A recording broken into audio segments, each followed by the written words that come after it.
Yan mga kaibigan, oh, walang pumapansin sa TV, Sony pa, at walang pumapansin sa, ayan, kabinet. Kasi yung kabinet, oh, tingnan mo yung kabinet. Maganda siya kasi lalagyan natin dito ng, ayan, oh, marami ting malalagay dito mga kaibigan, oh. Malaki po siya, medyo mabigat. Ang ganda-ganda pa, kailangan kahoy po siya, oh.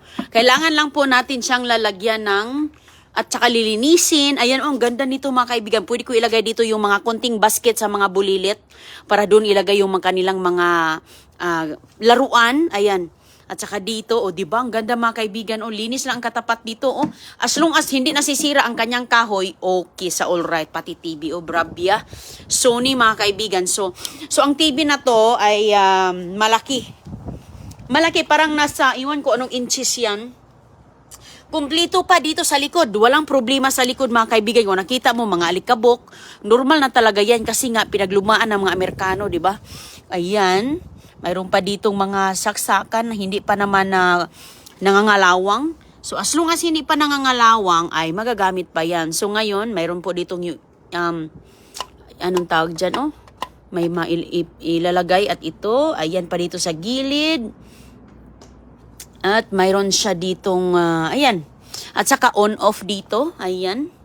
Wala po siyang remote mga kaibigan, pero pwede ka namang magbili ng remote kasi nga, yung TV doon sa mga bulilit doon sa kabila, walang remote.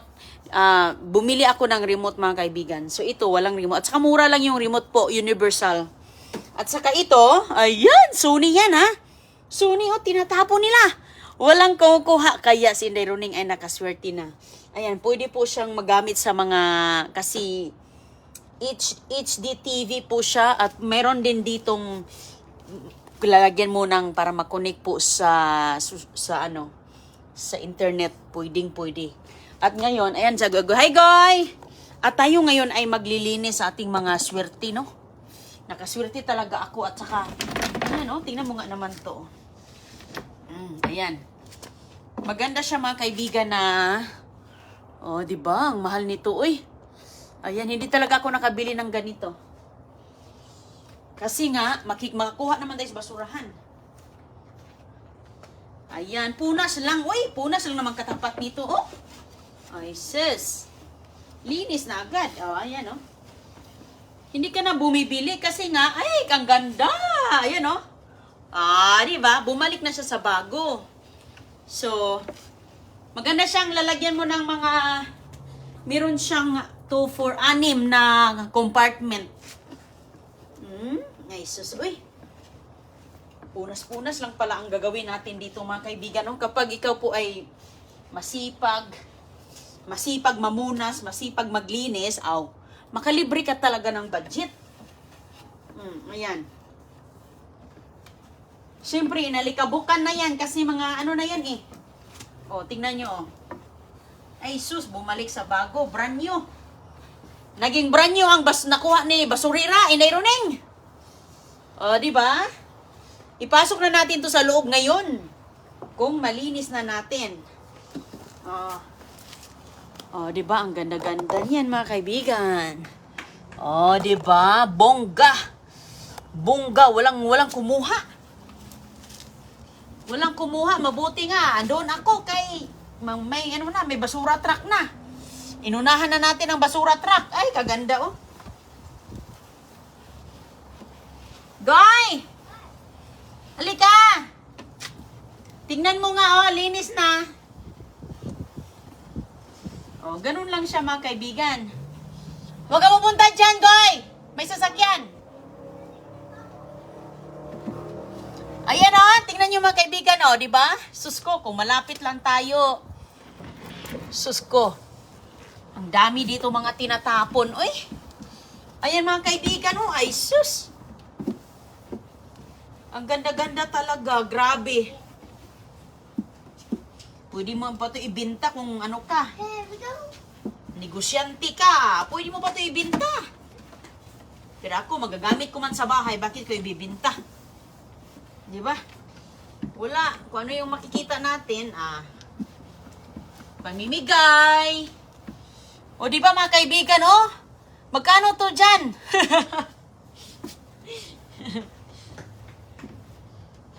Punas-punas lang tayo. Kasi nilikabok na eh.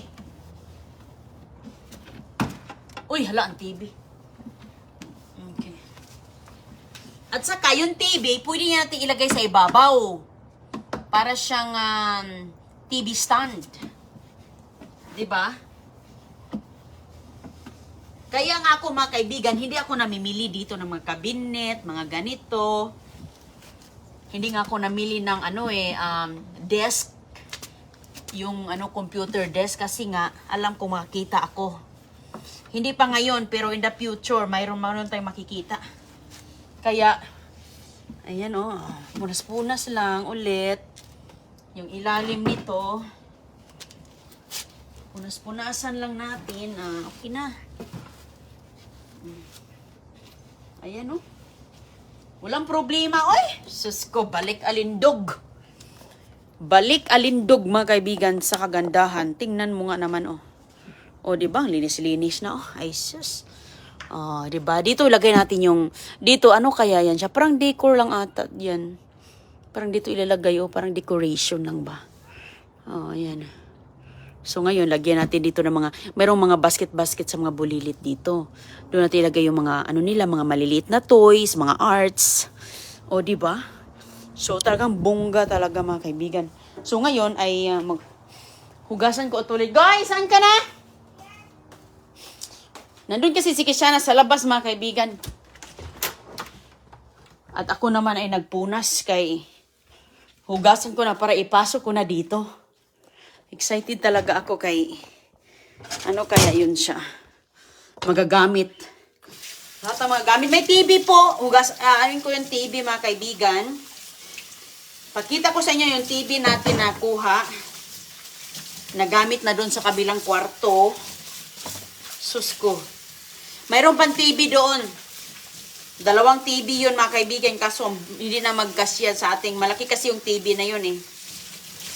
Hindi na magkasya sa aking trunk, kaya iniwan ko doon. Kinuha ko yung Sony kasi Sony. 'Di ba? Sony is pinaka popular at saka high quality ba. Kaya ito lang yun yung kinuha ko. Yung isa kasi sobrang laki din. Yung Sony, pwede doon sa ibabaw ng lamisa or yung nakuha natin. Organizer. Sus ko Ito yung isang TV na nakuha natin. Gumagana to. Ginagamit na nila agoy-agoy. Sa pagkaraoke. Ayan umandar. Pero ito mga kaibigan, walang cable dito. Walang cable sa kwarto na to. Kaya pang lang to. Pang internet. Ayan, bumili ako ng universal na remote. At ayan, automatic na yan siya pag gagamitan mo nakakunik na yan kasi may wifi na to Di wifi na yan mga kaibigan. Tingnan mo nga naman di wifi na yan siya. So pwede ka na diyang mag-play ng kahit anong mga movies, karaoke, or kahit anong andyan sa internet. Ayan. So yan ginagamit nila. Dito yan sa isang kwarto, sa playroom ng mga bulilit.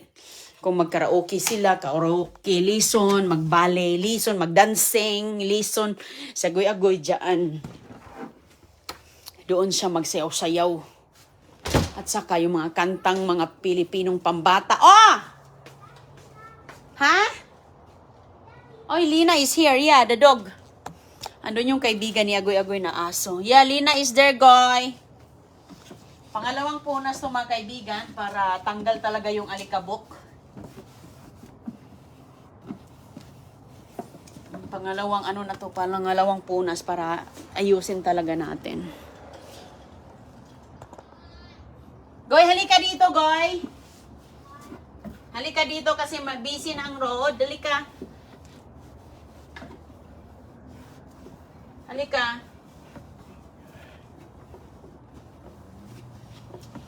Di ba? Papasok na natin to sa loob.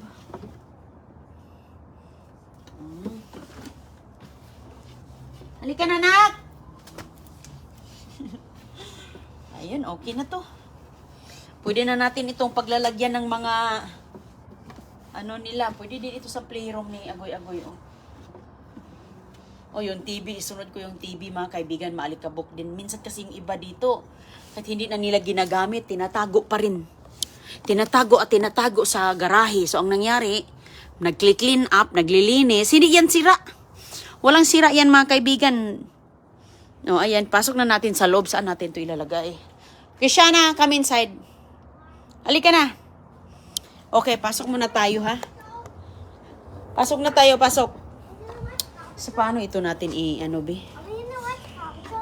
Ilagay mo yan dito sa gilid. No, Goy.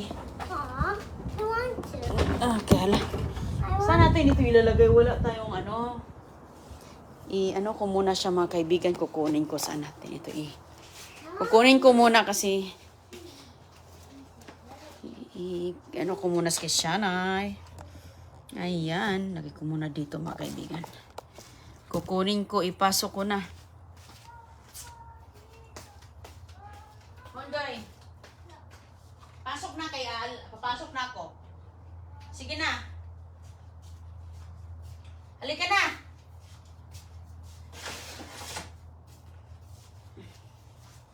Mabigat din siya, uy. Mabigat din. Pero, sus, magagamit na to talaga. Oh, ang ganda. Ay, alam ko na. Pwede natin itong lalagyan ng pagkain. Dito natin i-organize yung pagkain ng manok ba? Pagkain ng manok. Kasi meron man naming basket na plastic. Yung mga maliliit. Bishana, come here. Maliliit na plastic, mga kaibigan ba? Ilagay mo dito, oh. So, mga box. Para siyang organizer type.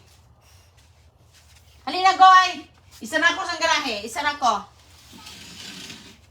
ang garahe. Halika na. Okay, close it. I'm gonna close it. Come on. Go. Come on. You have to Ikaw, hindi ka makapasok? You're gonna stay inside. Come on. Halina. close it. Hindi yan masasara kay... Ano sa agoy. Okay. Okay. Halika na. Ha? Lina? Ipakita mo ngayon ako mas basura. Pakita mo yan. Sa agoy-agoy nakakita nito mga kaibigan. Oh. Pakita mo. Ano yung nakamos basura? Show it to them. Pakita mo. That's a surprise. Tinapon din yan mga kaibigan yung ano niya. Pakita mo. I did. Tinapon niya ang hinawakan niya. That's mine. Saan natin ito ilalagay ko eh? Huwag mo ilagay muna dito kay mahulog. Excuse, mabigat talaga to kasi kahoy din eh. Pick it up, honey. Ayan. So, pwede natin siyang ilalagay dito sa ating kusina. Okay, push. Pwede natin dito yung ilalagay mga kaibigan. Oh. Ipupwesto natin siya dito, banda. Doon natin ipupwesto. Dito. Ayan. Baliktad nak, bali. Oh, sorry. This is heavy. Papa just was heavy. Ayan, dito ba? Ayan. Oh, sus ko. Ay, ayos. Oh, They take the big nice. Mommy. Wow, ang ganda. Mommy, no. Mayroon na kami dyan. Ayan, oh. They take the big manok out. No, huwag mong ilabas ang manok. Oh, di ba? Diyan lang tinlagay mga kaibigan. O, di. Aww. Ayos na. Wow. So ngayon, kung ano yung gamit natin sa kusina na kailangan nating ilagay dyan, lalo na pwede nating lagyan dito ng sibuyas, may basket ng sibuyas, or kahit anong maiano natin. O, tsaka maganda pa siya. O, di ba lang, ang ganda niya. At saka pwede nating lagyan ng mga anik-anik sa Pasko. O, example, ito, o. Ilagay natin itong malaking. Kayang-kaya niyan, 50 kilos to eh. Ito ba, oh? No, alaoy, ang ganda niya. Ang bigat nito. Decoration, mga kaibigan. Ay, sus, uy. Ay, sus, ang ganda, oh. Oh, ano pang i-ano natin dyan? Ilalagay, ha? Oh, di ayos. Oh, patungan ng kahit ano dyan. O, tsaka, oh, di ba? Ay. Patungan, mga kaibigan, at pwede nating lagyan ng TV dyan. Oo, mapatungan man yan ng TV. Nakuha din yan sa basura yung malaking pumpkin. Sus ko. O, diba? So, pwede natin, ano kayong ilalagay ko dyan? Mag-isip ka kung ano ilalagay. O, diba? At saka yan mga kaibigan, nakuha ko din yan sa basura. Matagal na, ilang taon na. Ilang taon na ang nakalipas. Kaya yan yung aking patungan ng mga anik-anik ng mga bulilit dyan. O, diba? Dagdag sa decors. O, ayan, tinapon din yan siya at ayan, kinuha ko. O, yan ang nangyari. O, diba? So, pinatungan ko ng mga, decoration sa Christmas, At saka yan naman, maganda ang pisto niya. Maganda ang pisto at saka pwede din siyang mahila-hila kahit saan. Oo, mayroon po akong mga plastic. Pwede mo lagyan ng plastic container sa ilalim para malagyan mo ng mga i-storage mo, 'di ba? Sus ko naman. Para-paraan lang talaga ang pag sa mga basura ba. Kailangan lang natin ng maraming mga paraan talaga. Okay. So yan mga kaibigan at linisin ko yung TV para may pasok ko yung TV. I'm coming. Nag-CR si Christiana. At ito, tingnan mo yung nakuha ni Christiana sa siya nakakita nito. Tinapon. So, punasan natin. Parang malinis din naman. Mayroon po siyang sa likod, Parang dyan, pwede natin ilagay ito dito. Take coming, Goy. Pwede natin ilagay siya dito muna. Lagyan mo ng picture frame. Diba? Ganda din. At saka, mga konting mga diba? Sus, nalinis na agad ni Inday Runig. Hindi na, alikabok lang ang mayroon, Maayos pa siya. At saka maganda din ito, lalo na dyan sa labas, pagpasok namin, yung mga chinilas namin pang loob, wala kaming lalagyan, andyan lang sa sahig. So, pwede nating ilagay yung ating mga chinilas dito. Pang loob na chinilas kapag lumabas ka. Kasi minsan pagpapasok dito, sus ko, kahit saan lang ang chinilas. Daming purpose talaga. Daming purpose. Ang aming mga sisiw, ando na, malaki na yung sisiw namin. So, okay mga kaibigan. Magandang araw po sa inyong lahat. At kita na natin sa susunod nating pamamasura dahil sus ko, ganyan po talaga ang makukuha natin sa basurahan mga kaibigan. Grabe. Hindi ka talaga magsisisi. Kung masipag ka lang, ayan, wala nang masamang masura kaysa masayang lang, 'di ba? At least hindi tayo bibili at magagamit. Magagamit na. Dami ko itong lamisa na to, matagal na din to, mga furniture ko. Sus ko ito, Iyan mga kaibigan, tinapon 'yan. Basura, lalo na 'yan, basura 'yan. So ang ginagawa ko diyan sa paso na 'yan, nilagyan ng mga toy storage sa mga bulilit. At ito, basura yung puti. Ito, tinapon yan. Kinaladkad ko yan. Ayan. Diba? Tingnan mo yan. Ayan. Pero yan, hindi. Dito na yan. Ito, ayan, tinapon din to mga kaibigan. Napakasulid to. Magandang upuan. Laging ginagamit. Kapag may aakyatan, ito ang mabilis na mahihila namin. Ay, nakakatuwa. Tapos ito, itong leather compartment din. Piano. Ito, dito kasi lahat. Hindi pa ko tapos dito sa mga Piano, basura, Yamaha. Coming, Goy. At saka ito. Ayan, malaki po siyang ottoman. Uy, hala, dito ang Amazon. May delivery ata si Chris. May malaking truck. So, marami din ako mga furniture na mga Yes, Goy, coming. Kasi nga, mga kailangan natin. Pero ito kasing mga misa dito, gaya nito, matagal na to kasi. Sa amin na ito, matagal na yan. Yung nag-move kami ni Chris, tagal na yan. At saka, sige mga kaibigan, babay po sa inyong lahat. Ingat po. Salamat, magandang araw. Salamat.